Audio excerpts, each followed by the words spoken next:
আমাদেরকে অনেকগুলো চ্যালেঞ্জ হাতে নিতে হয়েছে। একটা হলো ভূ রাজনৈতিক হিসাব নিকাশ, আরেকটা হলো দেশীয় রাজনীতি। দেশে কোনো স্বাভাবিক রাজনীতি ছিল না, নাই দীর্ঘদিন থেকে। এখন পর্যন্ত যে আমরা পূর্ণাঙ্গ ভাবে এটাকে এস্টাবলিশ করে নিয়ে আসতে পারছি তা বলার সুযোগ নাই।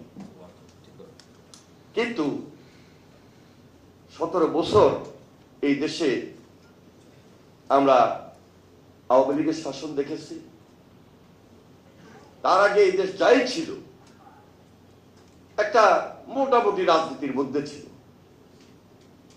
অভাব অনটনও আছে, রাজনৈতিক পরিস্থিতি সমন্বয় করা, মোকাবেলা করা, সেটাও কম বেশ পারা যেত। কিন্তু 17 বছর পারার কোনো সুযোগ ছিল না। সেটা আপনি ব্যবসায়ী হিসাবে বলেন, আপনি রাজনীতিবিদ হিসাবে বলেন, এবং পেশার অন্যান্য গুরুত্বপূর্ণ দায়িত্বে যে যেখানেই থাকুন না কেন সেখান থেকেই বলেন। তো আজকে আমরা একটা সুযোগ পেয়েছি, এবং এই সুযোগটা আল্লাহর হুকুম যেভাবে হয়েছে সেভাবে আপনার আপনাদের আমাদের অক্লান্ত পরিশ্রম ছিল, এবং একটা স্বাভাবিক রাজনীতি নিয়ে রাজনীতি করার সুযোগ যেখানে আছে সেখানে আমি মনে করি দেশের উন্নয়নটাও দেওয়ার সুযোগ তৈরি হয়েছে।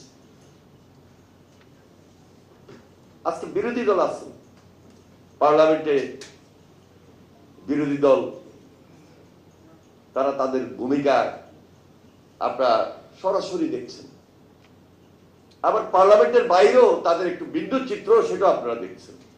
আমি বিশদ ব্যাখ্যা যাব না, কিন্তু সবারই আমাদের মনে রাখা উচিত 17 বছরকে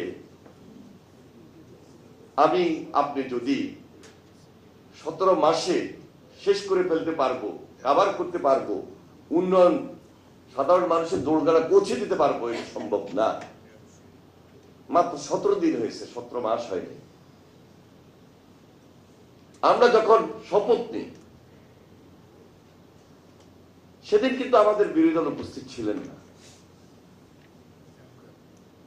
শত কিছুর বিনিময়েও দেশের ডেমোক্রেসির স্বার্থে, গণতন্ত্রের স্বার্থে উপস্থিত থাকা প্রয়োজন ছিল। যাই হোক, আমরা বিশেষ করে মাননীয় প্রধানমন্ত্রী তার ঐকান্তিক চেষ্টায়, এবং তিনি বিরোধী দলের সঙ্গে নিজে গিয়ে কথা বলেছেন, প্রত্যেকটা মিটিংয়ে তাদেরকে অ্যাড্রেস করেন, সম্মান দিচ্ছেন, সম্মান দেন। এরপরেও অনেক কথা বাকি আছে, বাকি থাকবে, এটাই তো স্বাভাবিক। গণতন্ত্রের সৌন্দর্য এখানেই যে আমি আপনাকে সম্মান দিচ্ছি, আপনি আমাকে সম্মানিত করবেন। পাশাপাশি দেশের স্বার্থে, জনগণের স্বার্থে কাজগুলোকে শেষ করতে হবে, সমন্বয় করতে হবে। আমি যদি বলি 5 বছরে সব কাজ আমরা শেষ করে ফেলতে পারবো, সম্ভব নয়। আগেই বলেছি মানে প্রধানমন্ত্রীর কিছু মহতী উদ্যোগ রয়েছে, সেটাকে আমরা যদি কাজ শুরু করি তাহলে সবার আন্তরিকতায় নিজেদের মধ্যে দ্বিধাবিভক্তিও থাকবে না। মত ভিন্ন হতে পারে, পথ ভিন্ন হতে পারে, কিন্তু ঐক্যের জায়গায় ঠিক থাকতে হবে। যদি এই দেশটাকে আমি এই যে বর্জ্য আবর্জনা মুক্ত একটা পরিবেশের দিকে নিয়ে যেতে হয়। প্রেসিডেন্ট জিয়ার খাল খনন কর্মসূচি ছিল তার চিন্তা চেতনা থেকে যে এটা একটা গ্রামীণ অর্থনীতিকে চাঙ্গা করা। তিনি 2টা লক্ষ্যকে সামনে রেখে খাল খনন কর্মসূচি হাতে নিয়েছিলেন। একটা হলো গ্রামীণ অর্থনীতি চাঙ্গা হবে, আর একটা হলো কৃষির বিপ্লব সাধিত হবে। এর মধ্যে অনেকগুলো উপকারিতা আছে। পরিবেশের ভারসাম্য রক্ষা হওয়া, জলবায়ু সংশ্লিষ্ট দিকটাও খুব গুরুত্বপূর্ণ। আমি একটা খাল খনন করব, সেখানে খালের মধ্যে পানি আসবে, খননের সময় একটা কর্মসংস্থানের ব্যবস্থা আছে।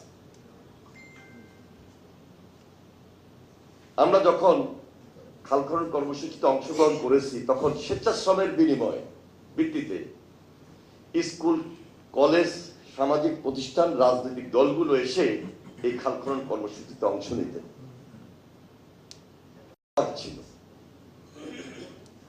যে 3 মাস এই খালটা খনন হবে বা পুনঃখনন হবে। তখন 1 সপ্তাহ এই স্কুল থেকে আসবে, আবার 1 সপ্তাহ বাকি 6 দিন বা 5 দিন লেবার ওয়ার্ক হতো, আবার পরের সপ্তাহে আরেক স্কুল আসতো, আরেকটা সামাজিক সংগঠন আসতো। এটা আমরা দেখেছি। আমরা ক্যাবিনেটে মাননীয় প্রধানমন্ত্রীর উপস্থিতিতে আলোচনাগুলো করেছি যে স্বেচ্ছাশ্রম এবং লেবার ওয়ার্ক আমরা কিভাবে ইনক্লুড করতে পারি, সেই দিকে আমরা বিশেষ নজর দিয়েছি। তবে আমি প্রথম 3 মাসে যখন লেবার ওয়ার্ক করতে যাই, আমরা বাধ্যতামূলক রেখেছিলাম 40% লেবার ওয়ার্ক থাকবে, 60% ম্যানুয়াল আমাদের এক্সকাভেটর দিয়ে সেটা খনন আমরা করব। কিন্তু বাস্তবে গিয়ে যেটা দেখলাম, 40% লেবার ওয়ার্ক করা খুবই কঠিন। প্রত্যন্ত অঞ্চলে 500 টাকা কোনো লেবার পাওয়া যায় না, এবং প্রথম 3 মাসে আমি পাইনি, যদিও সরকারের ওটা নির্ধারিত ছিল 500 টাকার বেশি পেমেন্ট করা যাবে। আর আপনি যদি এক্সকাভেটরে করেন তাহলে তো আপনি খুব অল্প পয়সায় আপনি খাল খনন করে যাচ্ছেন। তারপরও এই ব্যাপারে যখন মাননীয় প্রধানমন্ত্রীর সঙ্গে শেয়ার করি, তিনি বললেন যে প্রয়োজনে আমরা আগামী অর্থ বছরে পারিশ্রমিকটা বাড়াবো, কিন্তু কর্মসংস্থানের জন্য আমাকে এটা বলবৎ রাখতে হবে, খরচ বাড়বে। আমরা সেই সিদ্ধান্ত নিয়ে রেখেছি। আরেকদিকে হলো মাঝে মাঝে সামাজিক যোগাযোগ মাধ্যমে খালের কিছু কম্পেয়ার আসে, যে এত চিকন খাল, এটা কি খাল হলো, এটা কি খনন হলো? এটা কিছু বুঝার বাকিও আছে, বুঝার ব্যাপারও আছে। এমন কিছু খাল আছে যেমন বিএডিসির খাল, ইরিগেশন খাল, ইরিগেশনের জন্য, সেটা কিন্তু সরু, এটা কিন্তু পানি সম্পদ মন্ত্রণালয়ে অ্যাভেলেবল করেন না।